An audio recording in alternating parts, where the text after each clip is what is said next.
बांट रहे हैं। सो अगर मैं और धर्म गुरु शंकराचार्य 22 को ना जाकर 23 को जाएंगे, हम वैष्णो देवी जाते हैं, कहते माँ का बुलावा नहीं आ रहा, माँ का बुलावा नहीं आ रहा, तो वो बुलावा कोई विश्व हिंदू परिषद आरएसएस देता है? क्यों इसे राजनीति के दायरों में देखा जा रहा है कि राष्ट्रपति जा रहे हैं, पार्टी का नेता, मुख्यमंत्री, आमंत्रण दिया गया है, वो तय कर रहे हैं कि कौन आएगा और कौन नहीं जाएगा, ये वो तय कर रहे हैं, निमंत्रण वो बांट रहे हैं। सो अगर मैं और धर्म गुरु शंकराचार्य 22 को ना जाकर 23 को जाएंगे, हम वैष्णो देवी जाते हैं, कहते माँ का बुलावा नहीं आ रहा, माँ का बुलावा नहीं आ रहा, तो वो बुलावा कोई विश्व हिंदू परिषद आरएसएस देता है? हम वैष्णो देवी जाते हैं और एक दिन पहुंच जाते हैं, पहुंचने के बाद कहते हैं माँ का बुलावा आया। तो इसीलिए भगवान श्री राम का जिस दिन बुलावा आ जाएगा, हर राम भक्त कण कण में जो राम बसे हैं, शंकराचार्य हमारे धर्म गुरु जो अपमानित महसूस कर रहे हैं और राजनीतिकरण हो रहा है, वो कह रहे हैं, हम तो उनके सम्मान में, उनकी बात में, जिस दिन बुलावा भगवान श्री राम का आएगा, सब दौड़े जाएंगे। लेकिन दुर्भाग्य है 24 का चुनाव सामने मुद्दों पर बात करने के लिए नहीं है। लोकतंत्र की हत्या, संविधान की हत्या, किसानों के ये हत्यारे हैं, आत्महत्याएं की, बेरोजगार युवा, सेना, सरहदें, महिलाएं बलात्कार की शिकार हो रही हैं आपके उत्तर प्रदेश में, और आप भगवान श्री राम का राजनीतिकरण करके वोटों की राजनीति। राजधानी दिल्ली पटी पड़ी है, भगवान श्री राम, प्रधानमंत्री मोदी जी दोनों, और एक में तो प्रधानमंत्री जी का कद इतना बड़ा कि भगवान श्री राम की उंगली पकड़ कर ले जा रहे हैं।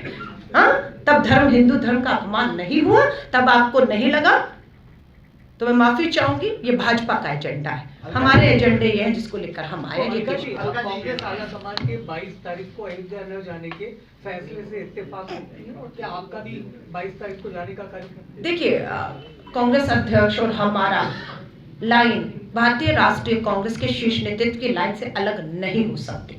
हम ये मानते हैं कि भारतीय राष्ट्रीय कांग्रेस ने धर्मगुरु शंकराचार्य और जो भी माहौल, अधूरा राम निर्माण, राजनीतिक इस्तेमाल, सबको देखकर बहुत सोच समझकर कि मुद्दों पर आइए। भगवान श्री राम भी ये चाहेंगे। शबरी के बेर खाए थे भगवान श्री राम ने झूठे, वो शबरी, वो दलित, वो हमारी बहन आज बलात्कार की जो उसका रूप है, आज शिकार हो रहे हैं।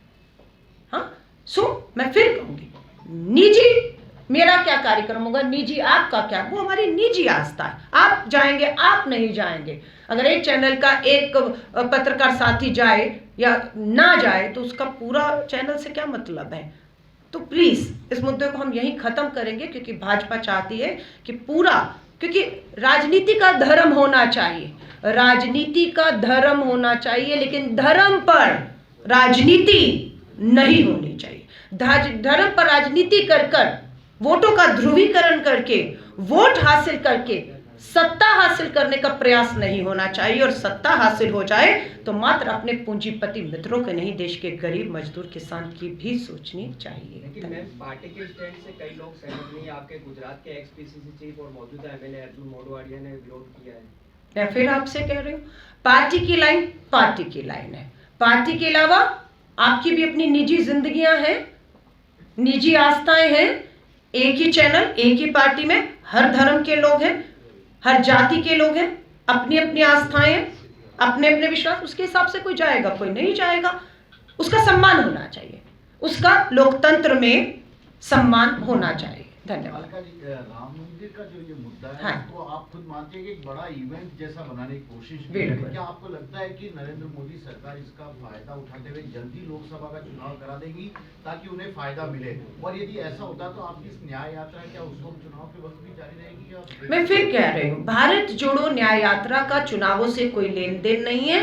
आचार संहिता हो ना हो, क्या होगा? ये यात्रा 14 जनवरी को मणिपुर से शुरू होकर 20 मार्च को मुंबई तक का 6713 किलोमीटर का सफर तय करेगी। किसी कीमत में चुनाव हो या जहां भाजपा की सरकारें हैं, मणिपुर में रोका जा रहा है, रोका जाएगा, ये यात्रा रुकेगी नहीं। ये न्याय का हक। 28 विपक्षी दल 5 महीने से मिलने का समय मांग रहे हैं। क्या दबाव है मुख्य चुनाव आयुक्त पर कि आप लोकतंत्र के आवाजों को सुनने को तैयार नहीं है? किसका दबाव है? कौन दबाव दे रहा है? किस मकसद से दबाव दे रहा है? लोकतंत्र की हत्या है या नहीं, ये सवाल लोकतंत्र में छोड़कर जा रहे हैं। और हमने ये कह दिया है, हम झुकने वाले नहीं हैं। चुनाव आयुक्त हो, मैं अपना निजी उदाहरण दे रही हूं। संवैधानिक पदों पर जो बैठे हैं, ईडी, सीबीआई, आपने देखा बीच चुनाव में, प्रदेश अध्यक्ष बीच चुनाव में हमारे नामांकन के फॉर्म उम्मीदवारों को दे रहे थे।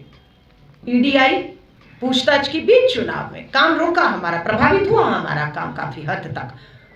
लेकिन आज कहाँ है हमारे अध्यक्ष? आपके बीच में सीना चौड़ा करके बैठे हुए हैं, बिना डरे बैठे हुए हैं। आज कहाँ है सब? कहाँ है ईडी, सीबीआई, आईटी? अब चुनाव 24 का आ जाएगा, बीच चुनाव में फिर छत्तीसगढ़ जहां जहां पहुंचना होगा पहुंचेगा।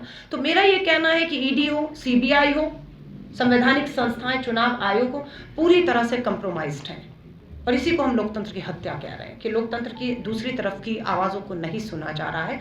इसीलिए न्याय का हक अधूरा है, हम इसको लड़ेंगे। और मैं निजी उदाहरण की जो बात कर रही थी, मैं दिल्ली पुलिस कमिश्नर की बात कर रही हूँ। पार्टी की प्रवक्ता हूँ, महिला हूँ, मैं अकेली नहीं हूँ, हम देश भर में प्रेस वार्ता कर रहे हैं।